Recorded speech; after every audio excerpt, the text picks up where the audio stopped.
Olá, sejam muito bem-vindos. Hoje a gente vai explorar um dos lugares mais incríveis do Brasil, Arraial do Cabo. Só que por trás daquela paisagem de cinema, existe um segredo, sabe? Uma força invisível que faz de Arraial um lugar realmente único.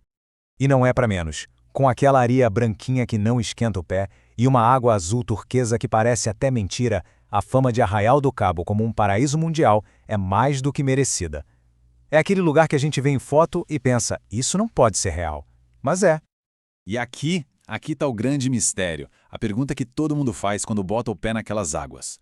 Peraí, a gente tá no litoral do Rio de Janeiro, um lugar super tropical e água gelada desse jeito.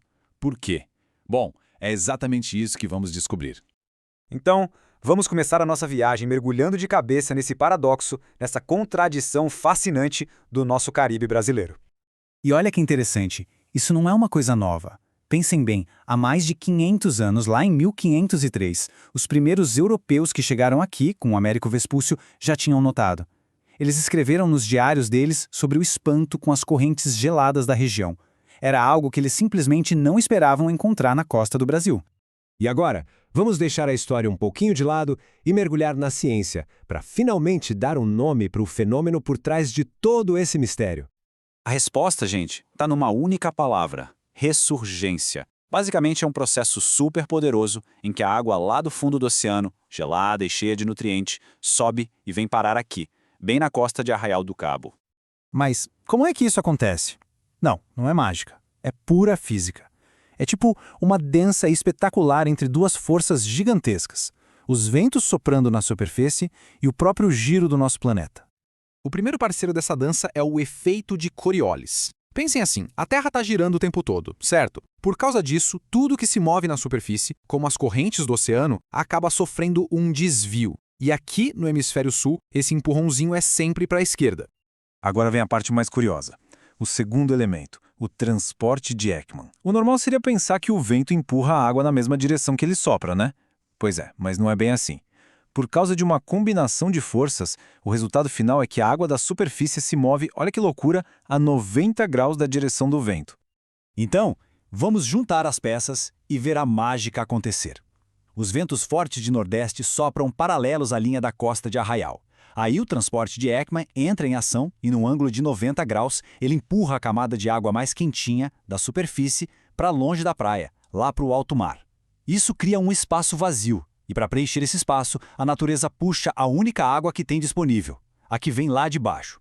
A água gelada e profunda do Atlântico Sul, que sobe com tudo para a superfície. Mas acreditem, a água gelada não é o fim da história. Na verdade, é só o começo. As consequências desse fenômeno são ainda mais incríveis. É que essa água que sobe das profundezas não é uma água qualquer. Pelo contrário, ela passou séculos acumulando todo tipo de nutriente, como nitrogênio e fósforo, que são a base da vida. É literalmente um super fertilizante natural sendo bombeado para a superfície do oceano. E o que acontece quando se joga fertilizante num jardim ensolarado? Exato, uma explosão de vida.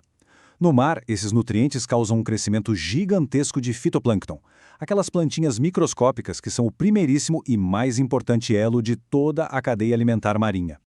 E para ter uma ideia do poder disso tudo, olhem para esse número: 50%. As zonas de ressurgência, que ocupam só 1% da superfície dos oceanos, são tão, mas tão produtivas que são responsáveis por metade, isso mesmo, metade de toda a pesca do mundo. É simplesmente impressionante. E o resultado que a gente fez disso tudo é um verdadeiro santuário debaixo d'água.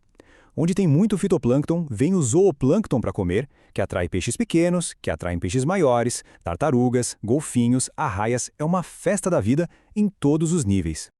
Então, não é nenhuma surpresa que toda essa vida pulsando, junto com a água super transparente, tenha transformado Arraial do Cabo no destino número 1 para mergulhadores no Brasil, a nossa capital nacional do mergulho. E claro, para proteger um tesouro desses, em 1997, foi criada a Reserva Extrativista Marinha de Arraial do Cabo, uma forma de garantir que essa maravilha da natureza continue existindo para as próximas gerações poderem ver. Agora, vamos virar a página. Vamos ver como esses fenômenos da natureza não criam apenas ecossistemas, mas também inspiram lendas e acabam moldando a cultura de um lugar. Uma das lendas mais famosas de Arraial é a da tal neve no farol. Os antigos diziam que uma nuvem que nunca saía do topo da ilha era um mau sinal, um presságio ruim que causava acidentes com os navios. A ciência explica, é o chamado efeito orográfico, super comum. A montanha alta força o ar úmido a subir, ele esfria e vira uma nuvem. Simples assim. O que era um mito assustador, na verdade, é pura meteorologia. E essa é só uma das histórias, viu? O folclore de lá é riquíssimo. Tem sereia, gigante de pedra adormecido vigiando a cidade, tesouro de pirata, navio fantasma. Cada lenda coloca uma camada a mais de magia nesse lugar que já é espetacular por si só. E tudo isso nos deixa com uma reflexão, né? Arraial do Cabo mostra que, por trás da beleza que os olhos veem, muitas vezes existem forças científicas incríveis trabalhando. E fica a pergunta no ar: quantos outros paraísos que a gente conhece por aí também têm seus próprios segredos invisíveis só esperando para serem descobertos?